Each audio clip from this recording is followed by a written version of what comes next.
Clear skies, everyone. I am talking with Keith Short again. Welcome, Keith. Hello? And we were talking off record, and I found that Keith saw meteor shower. So, Keith, what did you see? What did you experience? Okay, so many, let's see, back in the years in my youth, when I lived in Arizona, a couple of years after I saw the Ikea-Siki comet, we had my family had moved from the little mining town to Tucson, Arizona, and my dad lived there. We lived there for a year before we moved to California. And there was a little, I think, one paragraph note in the paper that there was some chance that that night there would be a big meteor shower, more spectacular than usual for the Leonids. And they said that every so many hundred years there is a spectacular Leonid display, and there was some possibility somebody had calculated that there might be one of those that year that night. So my dad noticed that in the paper, and he set his alarm because they said if it happens, it'll probably start about a couple hours after midnight. And so he set his alarm for like 2 a.m. And so the alarm woke him up, and he got out, and it was Arizona. It was November, I believe, and it was cool, but not too cold. So he put his glasses on and he went to the front door. He opened the front door and he saw a couple of meteors. And he goes, "Oh, that's pretty good." And while he was watching, the rate of meteors started to pick up. So he went back to bed and he woke my mom up and he said, "Hey, there's a quite a meteor shower. You should come look at this." And she rolled over and went back to sleep. So he went to my bedroom and woke me up, and I was always game. So I put my glasses on and went outside. And by then, I was in my pajamas. And by then, it was several meteors at once you would see, and some of them are quite bright. And so my dad went back in the house to get my sisters up. My one sister's 2 years older, one's 2 years younger than I am. So I was like 13, and they were 15 and 11, and neither of them would get out of bed. So it was just my dad and I, and we went out and watched for quite a while. And as we watched, the storm became more intense. And it wasn't a meteor shower, it was a meteor storm.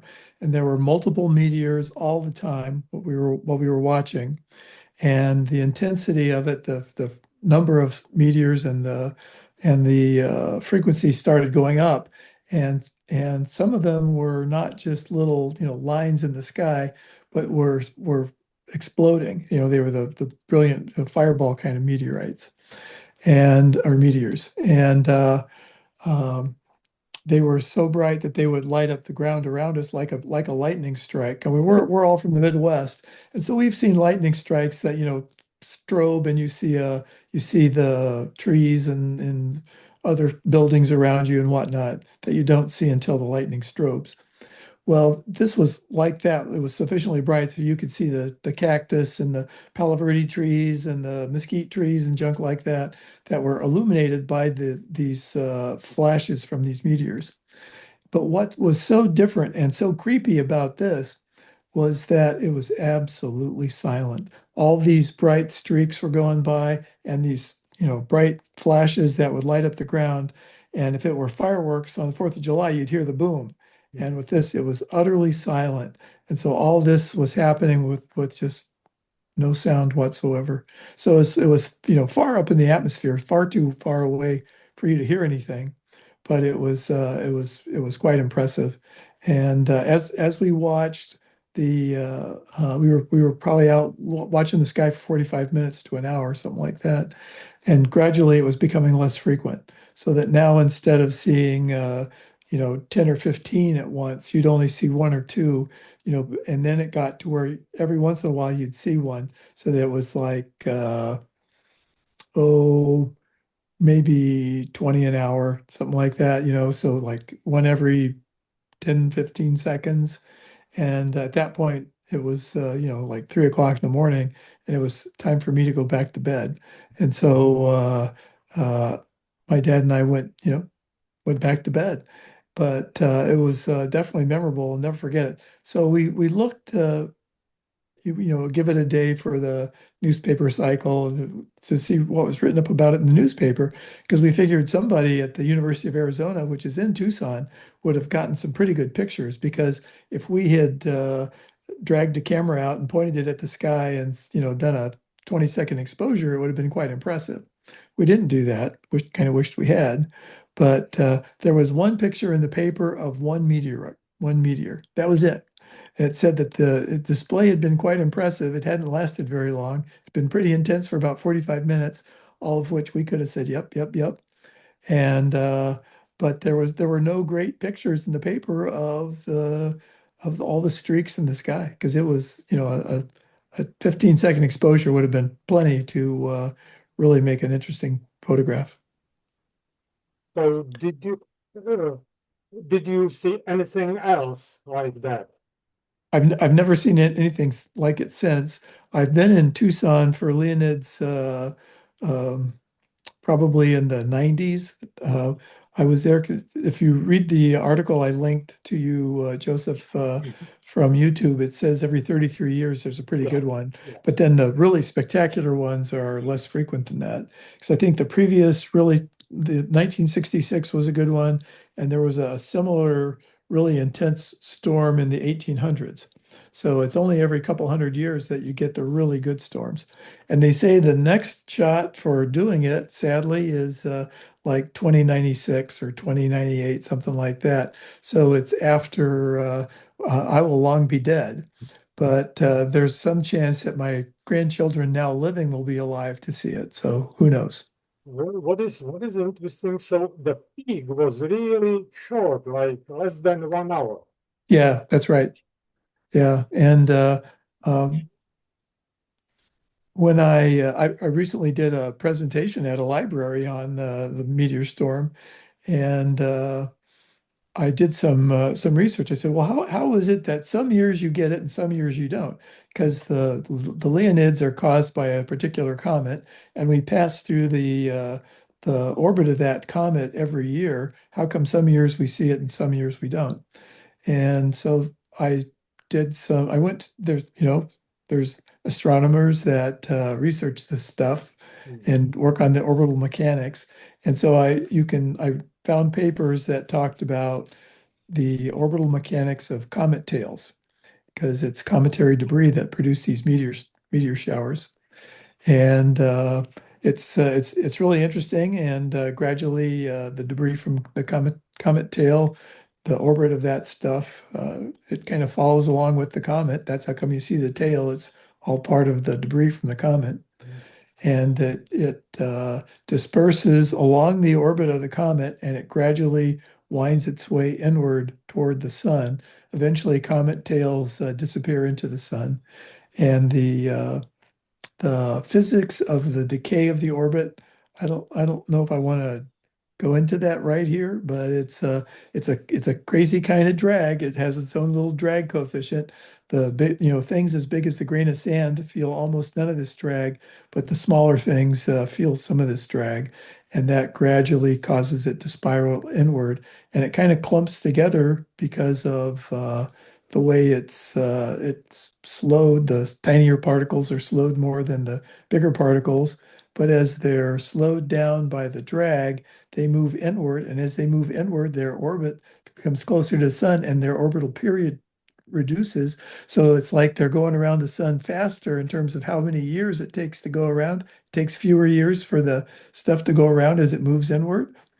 And so it causes some strange bunching, and it's that bunching that gives you these storms.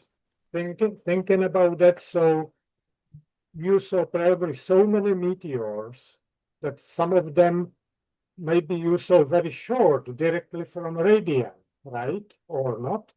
Well, the path, some of them you could see were actually skipping and would appear and disappear a couple times. So they were hitting the atmosphere and bouncing off and then coming back in. Really? So you could see that. Yeah, that was particularly interesting that you could see them skip. And Wow. So that I was am pretty cool. aware of one occasion like that, but this is interesting. What do Yeah, because you think? well, you're seeing hundreds of meteors per minute. So with if some small percentage are skippers, then you get to see a couple skip, and so and it was quite memorable. Interesting. Yeah, I was never thinking about that, that something like this would be possible to see. yeah, Wow. yeah, Huh. Well, but it's understandable if there are so many meteors, some of them are uh, yeah. basically entering atmosphere and then leaving Yeah, atmosphere. yes. Some of the meteors we saw were pretty typical, like you'd see just a normal meteor shower, where it was just a streak.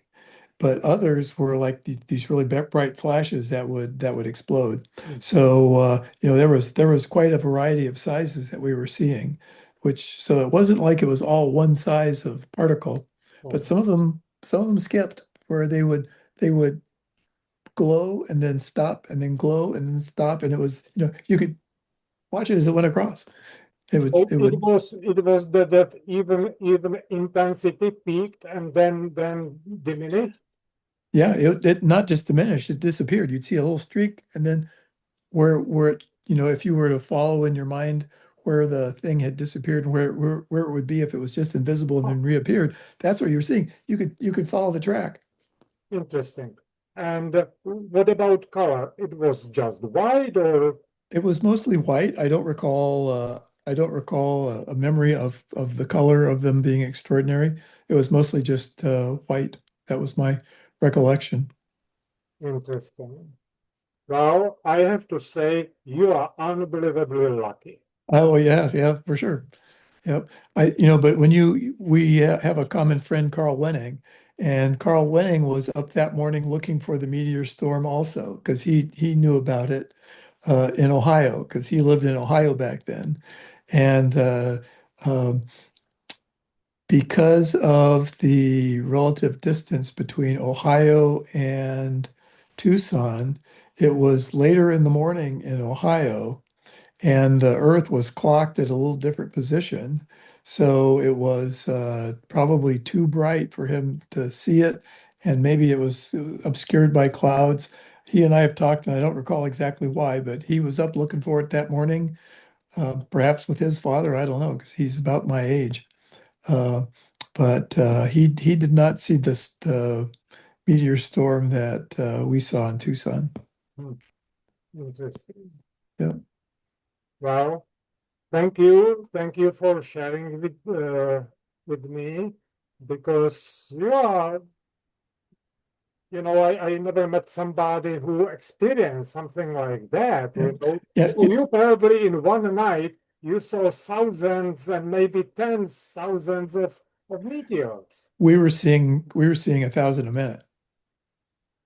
I mean, there were 20, 30 continuously all the time, and they don't last that long. So we saw a bunch. Um, but with that luck, you'd have thought that when I was down in Texas looking for the eclipse, that the sky would have parted and I'd have seen it. As lucky as I was to see that Hmm. meteor Uh, storm. But still, it was cloudy. So lucky yes and lucky no. yeah, that's true. Okay, Pete, thank you so much again. Yep, yep.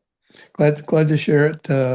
Um, it's a story I enjoy telling, and I hope it hasn't gotten too much better with the telling and retelling. But it was spectacular, and It's my really valuable, and I hope that sooner or later, we will experience something like that again. yeah, who Maybe knows? again. Yep.